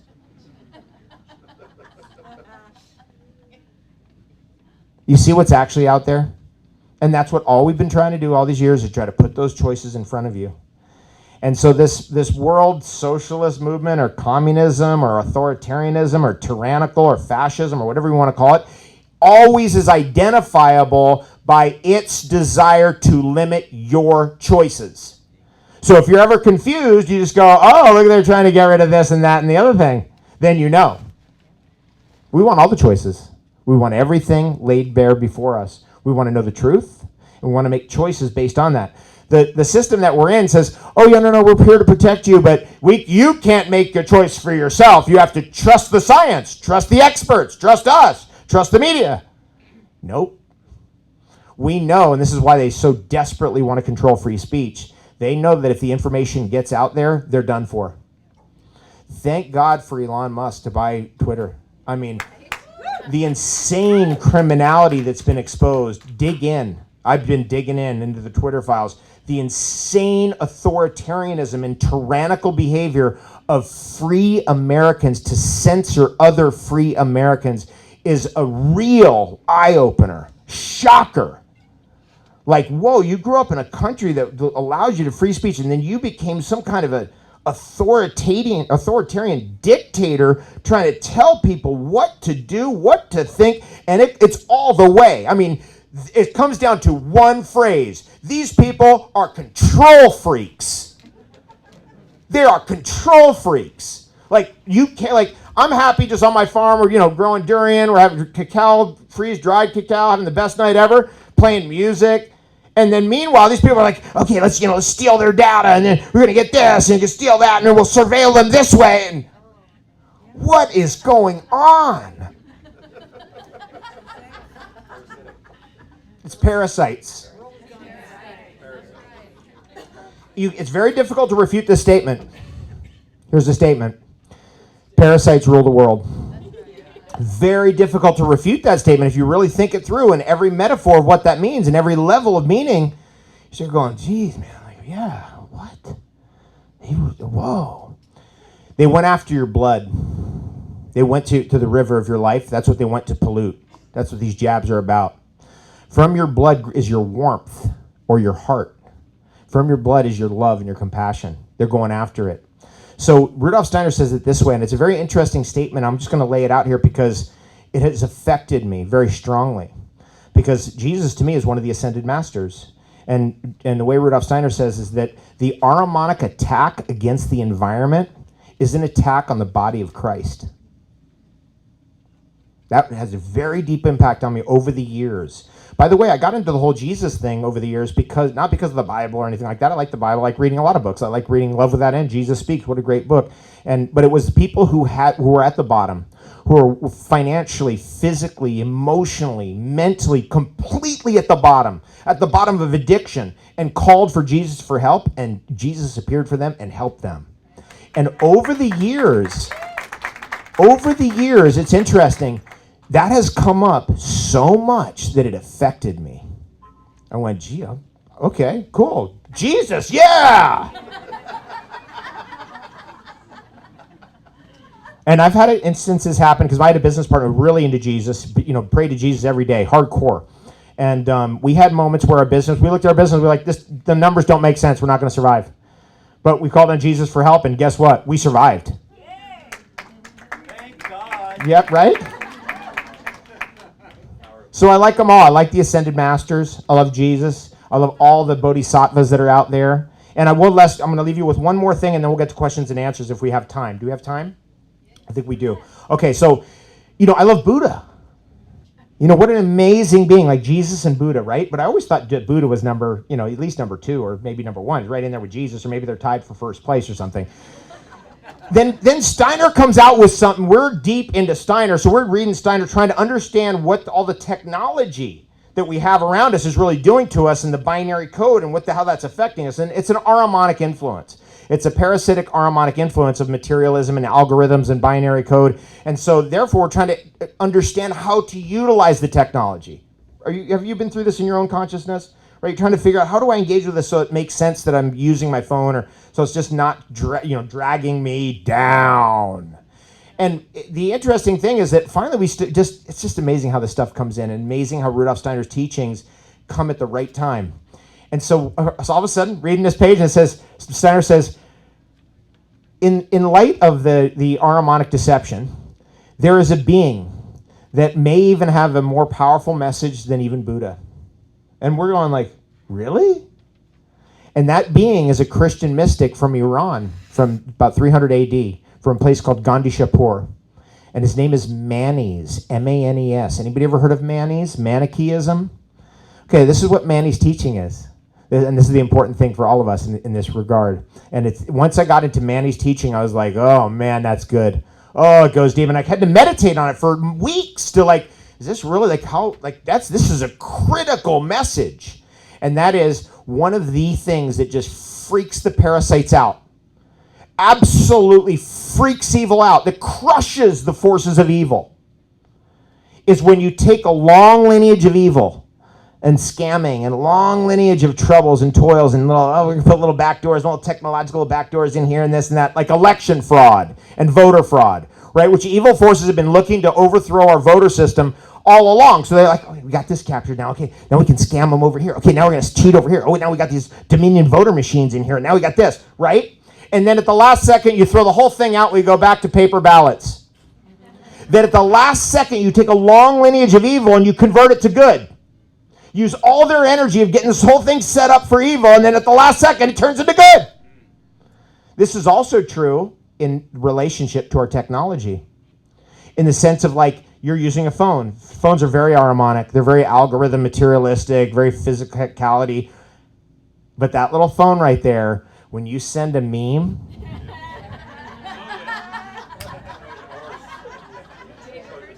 true Trojan horse. That's why they don't want free speech. Watch how fanatical they go to stop your free speech. Why is that? Because things are being shared on the internet that they don't want. They don't want you to know about it. So they don't want a long lineage of evil to be suddenly turned to good. So whenever you're using your devices, your tablets, your desktops, your home computers, your phones, use it for good. Thanks so much, you guys. Super fun. Okay, if we have time, thank you guys. Thanks so much for coming. I really appreciate it. If we have to, do we have a little time for questions? Can we do that? Okay, so we have 15 minutes. Okay, great. So I had in the front here, we've got a gal who can help us with the Run the mic. Okay. She's going to run the mic for us. Thank you. Okay, so we're going to start with this side of the room, and we'll just do it that way. So on this side of the room, anybody have any questions? Any comments? Any concerns? Okay. What is your telegram? Great. My telegram is David Avocado Wolfe. So it's DAVID AVOCADOWOLFE. So if you search your telegram search bar, you'll find my page comes up. I have about 111,000 people on that, so that's how you know it's the right one. Thank you. Question over Thank you. Okay. Okay. Question here. Yes, this gentleman. Do you feel that there are people on the other side of the cultural war that have good intentions? Yeah, absolutely. There are people out there. I'd say most people have good intentions. The forces of evil are very parasitic, and so they hide, and they try to manipulate good people into doing bad things. I mean, Hitler, Mao, and Stalin didn't do the killing. Who did the killing? The people who obeyed their orders. Now, when people are obeying those orders, usually when somebody's obeying the orders of someone like Beijing, Biden, or something like that, they think they're doing good, right? And that's the whole reason why it's a deception. See, Rudolf Steiner describes our age as an Ahrimanic deception. It's trying to trick us so that what we think is evil is actually good. They're trying to invert it.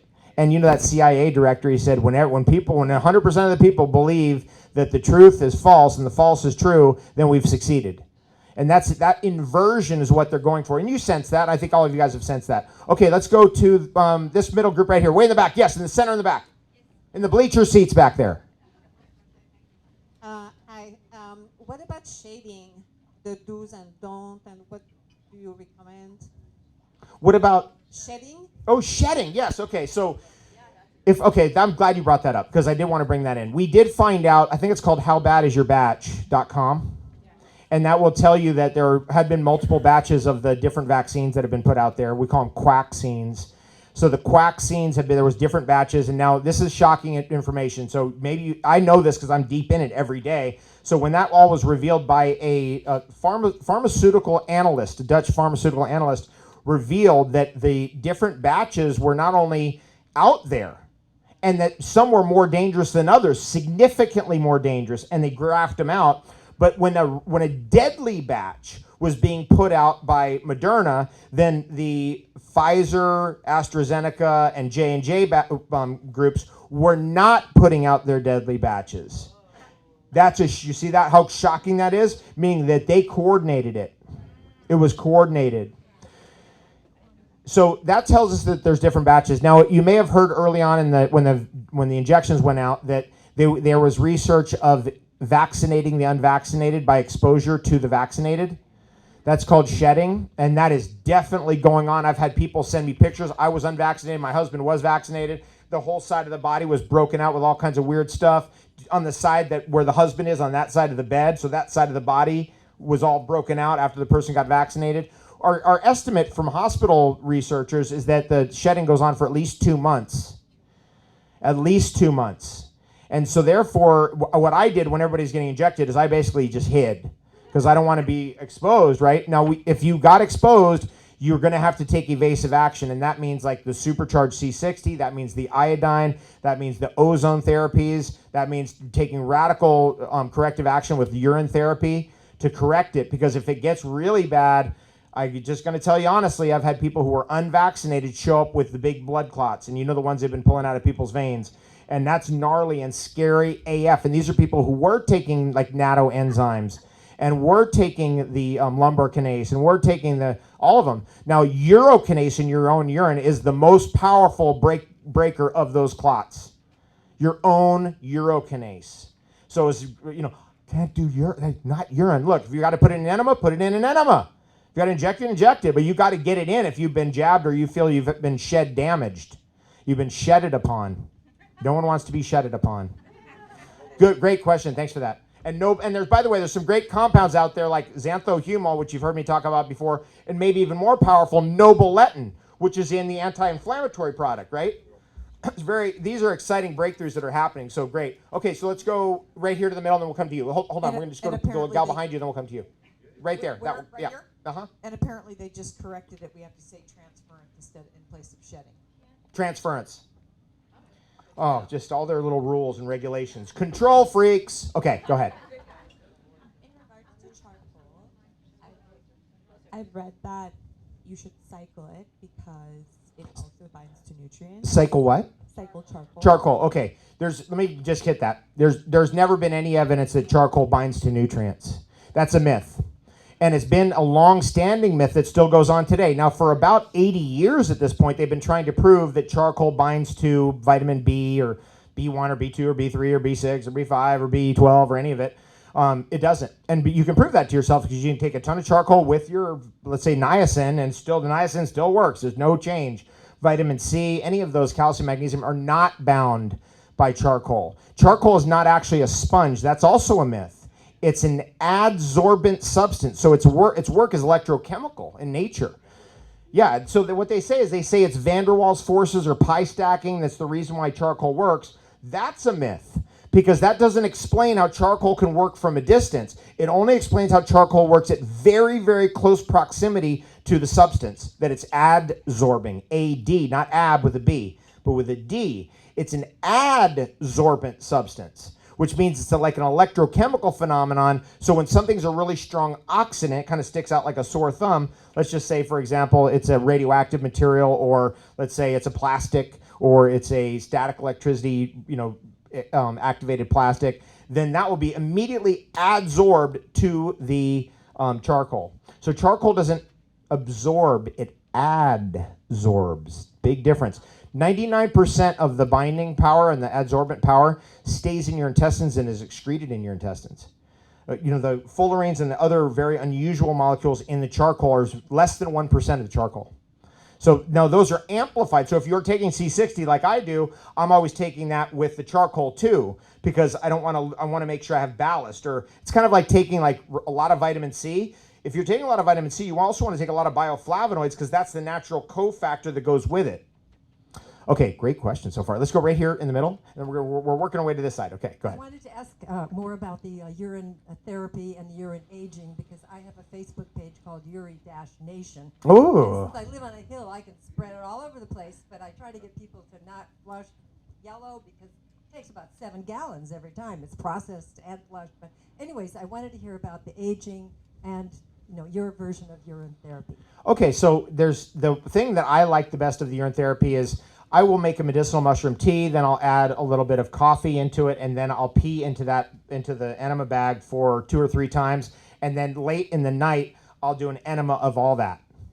Okay, so that way I'm not drinking it. So there's nothing gross about it. It's just an enema, and so that way you can get it in the other way, and you get the immunological information. Just to be clear about this, the reason why you want the urine in is not only because the urokinase and all the transfer factors, but it's a dialing in of your immune system where your immune system goes, we know what the problem is, and then all of a sudden you pee out the antibodies and your body goes, oh, we don't know what the problem is, and has to start over again. When you reintroduce it back in, it's a homeopathic principle, and your body goes, oh, we know what the problem is, and it's able to more readily dial in on the problem. Cancers, for example, can change their coatings within 2 or 3 days, or 7 days, somewhere in there. So if you're not constantly recycling it back in and dialing it in for your immune system to be able to go, here's where the trouble is, they can evade your immune system. So that needs to be mentioned. And aging your urine. If you have a container like this, what you can do is you can pee into it and then pull a cloth over the top, put a rubber band on it, leave it in a window that gets not direct sunlight, but kind of off light, but gets natural light coming in, and then let it sit there for a day, a week, a couple weeks, and then if you want to, the best thing to do is take a shot of that, put that in your enema, and then do it that way so you get the stem cells coming in, because your colon lining is almost identical to your lungs. You could also drink it. It's a little harder. You could also inject it, but you have to have somebody who knows what they're doing to do that. So those are the different ways. Again, what I default to is the enema because it's just easier, plus I'm not drinking it. And it's more effective, by the way. Doing it as an enema is more effective than drinking it this way because then you're digesting a bunch of stuff. As it goes in the other way, then actually you don't digest anything. It goes right into your bloodstream, and you get more effective use of the urine in that way. You could IV it, of course. Yeah, you could IV it. It was found, though, that the urine is more powerful. Great question on can you IV it? You could IV it, but it has been found that the urine is most effective when it goes into the fat tissue, because then you get a butyric acid response, and you get almost like a vaccine response. So that's very important. That's why Dr. Hitt, we always did it in the butt right here, like above the buttocks right in that spot, because we can get into the fat and muscle there, and you can get that butyric acid response. Okay. What is the proportion of urine to Oh, okay. So like I would do, sometimes I'll do 50-50. Sometimes I'll do 2/3 coffee and tea, 1/3 urine. That's just, that's what I do. You might want to try different ratios. You might want to do just urine only. Just try that out. Or you might want to do just a shot of the aged urine in with your coffee enema, that kind of stuff. Now there was an article came out in June of 2022 that was about the aged urine, or the evolved urine is another way they say it. And the evolved urine can have, you can go from 10,000 stem cells to 100 million stem cells in 2 weeks, I think was what was in that article. Please track down that article, and it's on, I'm trying to think of Dr. Group's website that has that. He has a whole uropathy website. Anybody know that site off the top of your head? Uropathy? Oh, Dr. Group. It's a group like, hey, there's a group of us having the best day ever here today. It's happening right now. All right. Okay, questions over here, and let's go to this side. Yes, this young woman right here. Yep.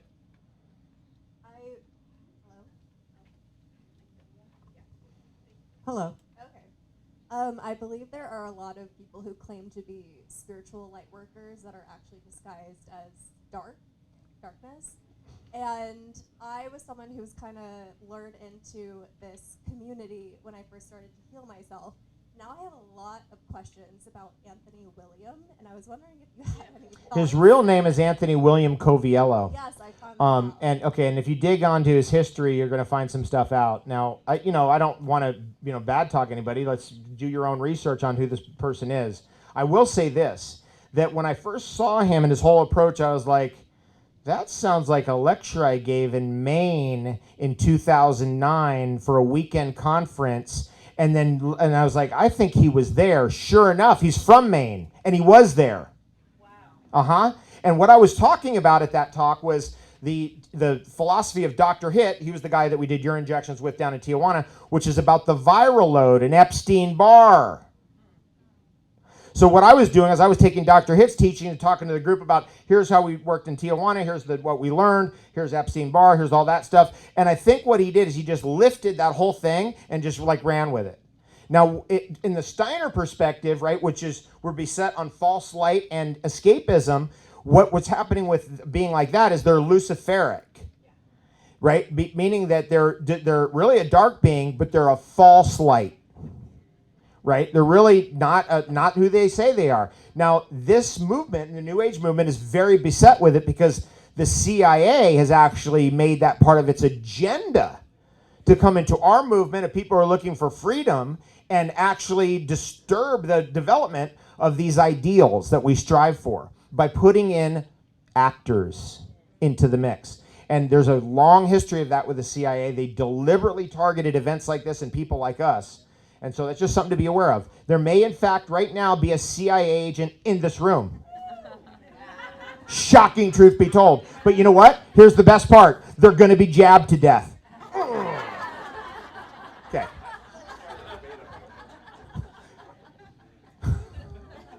Let's go here. Yes. Real practical question.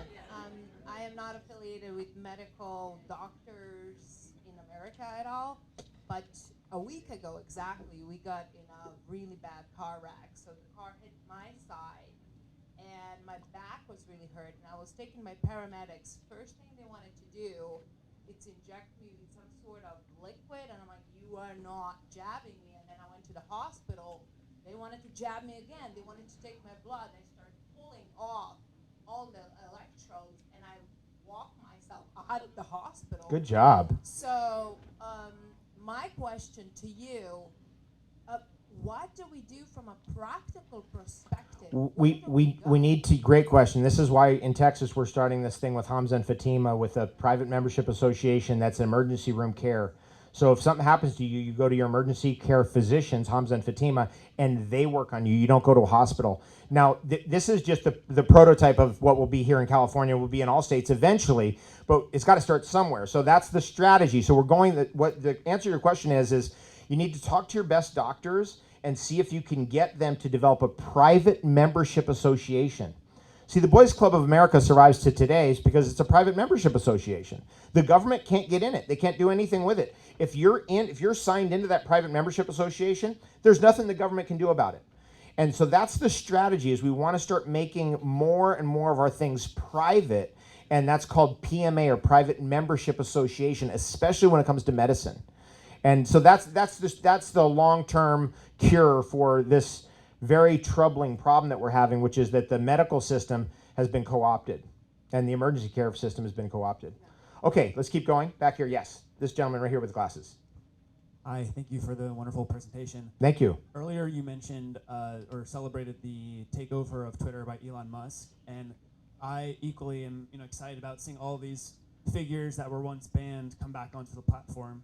At the same time, it's sort of confusing for me because he's very involved, he's very deep into transhumanism with Neuralink and promoting essentially the merging of humans with computers and technology. So I'm curious what you make of that, and if Elon Musk is a kind of a false savior, going back to the Luciferian concept you were just discussing. Great question. Okay, so just because okay, thanks. That'll be our last question. Just because Elon Musk is a transhumanist doesn't mean that the platform is censored like it was before. And if I can get my message out on that platform, I don't really care who Elon Musk is. I'm getting that message to millions of people. I'm happy.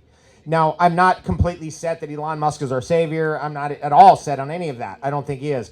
But I'm glad to see that he's waking up, because I can see step by step by step, he's coming to certain conclusions and awarenesses that I came to over the years, and that I'm like, wow, this is cool. And so he's developing and learning too. We can't just box everybody in. He's a financial genius, right? So he's in his little bubble of his world, and we just assume he has the awareness that this community has. And he doesn't. Nobody does. I mean, a community like this here in California at an event like this, our awareness is one of the highest in the world. Great question, though. Okay, I'm gonna charge out there with my crew right here. So, yeah, I do have a few books, by the way. The last of my books, my publisher, along with Gabriel Cousins' publisher and 48 other authors on that platform, we were deplatformed by our publisher because we were anti-vaxxers. So I just have a few books left now. I'm republishing all my books. That's coming, but I do have a few here. I'll be heading to my booth, and if you are really successful, you're going to be able to eat some of our fresh chocolate over there, which we're giving out for free. Thanks.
glyphosate and insect kill. You have no idea. They blew up my computers twice. And everything. Finally, I gave up. Yeah, I was like, I was living in hotels for a while. So then I found a really nice hotel, actually. I lived in a hotel executive. But, and I just stayed there because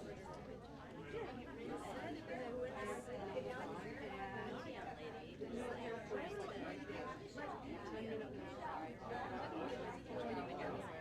I'm incognito. I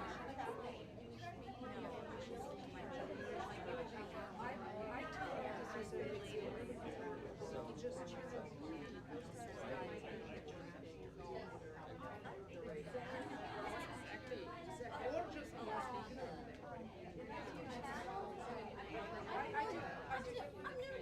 Oh, okay. No, in 1994, I had a tremendous light right out my body. I don't know if I took a lot. Actually, I was down in 1980,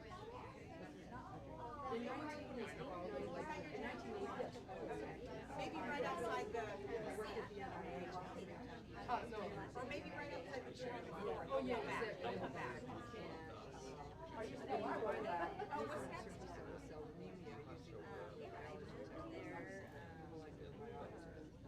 Like Sandra Road? Yeah. So, we were nationally, we were on CBS, NBC. All this kind of stuff. That's my background. And then, fast forward to 1994. Several people were in my family.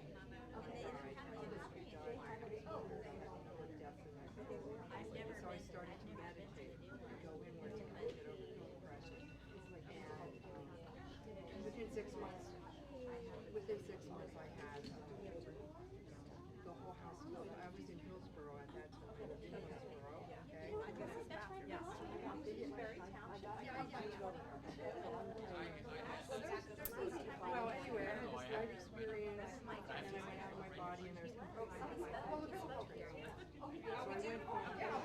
previous to that, after I left the NIH, I worked for a number of big pharma companies. I was the #1 sales rep for J&J, Becton Dickinson. I worked for all the big pharma companies. Okay. Well, I wasn't #1 for J&J. I was in marketing. I was #1 for Becton Dickinson. And I sold flow cytometers to every hospital in New York, New Jersey, and Long Island. Okay. And then after that, I worked for J&J, and they were coming out with new flow cytometers, so they hired me. And then, anyway, it was a terrible job, and that was around the time everybody died. So I hate J&J. I quit J&J. And then I had the light experience, and then I became a recruiter and hypnotherapist and SRT, IET, emotional healing. I do all of things. So I combined it into my own healing modality. And so,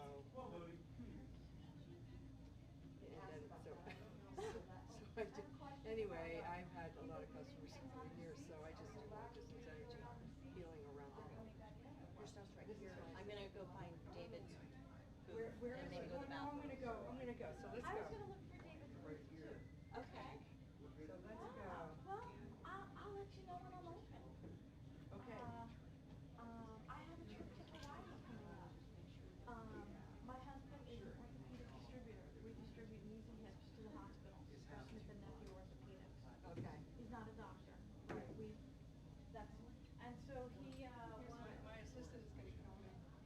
he won a tribute for his sales efforts as number one distributor. Oh, okay, good.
saw this one, or versions of it, Brandy. Yeah. I think I gave it at that, the one up in the park. Yeah. Last spring. 10 minutes. Yeah. So should we get your thing all set up? Waiting for the tech guy to get here. Why? We already put it on there, remember? Oh, we did, okay. Then Yeah. there was something about moving that screen off and. Yeah, I just need to, here we go. Okay. I'll get it on. Are you old enough? All right. Right, that's fine. You're making it work. Yes. Yeah. Okay, here we go. So, where the hell did it go? We put it on here. They better not have taken it off again. Ah, no. Do you have your thing? You have your thumb drive. Do you have your still, thumb right? drive? Please? Please, tell me you have it. Yes. Right, come on. We okay to let people in? Huh? Are we okay to let people in? Sure. Okay. Are you okay for people? in? Sure. Yeah. What the heck did I do with it? Uh-oh. They gave it to me. Maybe I threw it in my bag. But it's not there, you see? That's why you. Yeah. I'm gonna be mad if they took it. Oh wait, here it is. Just put it on here. Okay. And then should be able to. Let's see.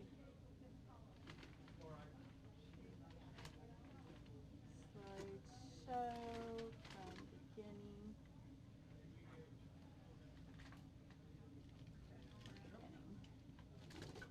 Wait.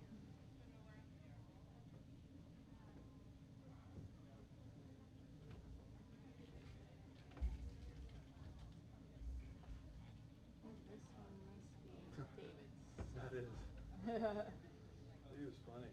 He is funny, huh? Alright. How do I get out of it? Where is... I don't see my other the mouse. What? Just like...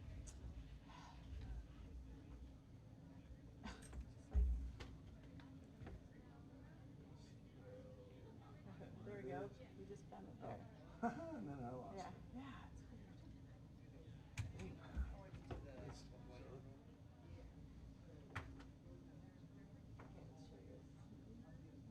Escape.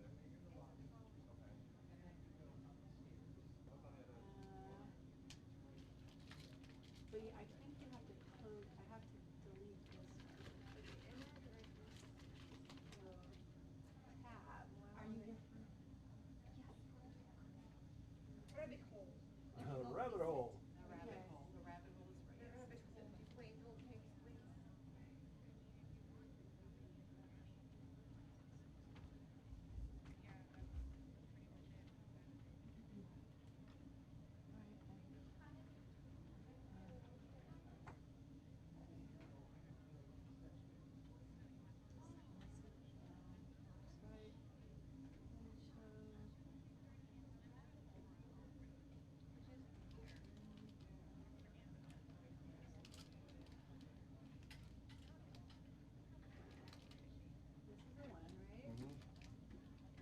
Okay, here we go. Now it should show. Slideshow. Slideshow from the beginning. Right. There we go. Now we're Click good. through and. All right. Cool. Thanks, Brandy. You're welcome. Come on. Gonna get the intro. If Daniel doesn't come here, I will. Sure. Danny Brinkley? Yeah, he was supposed to do. Laura.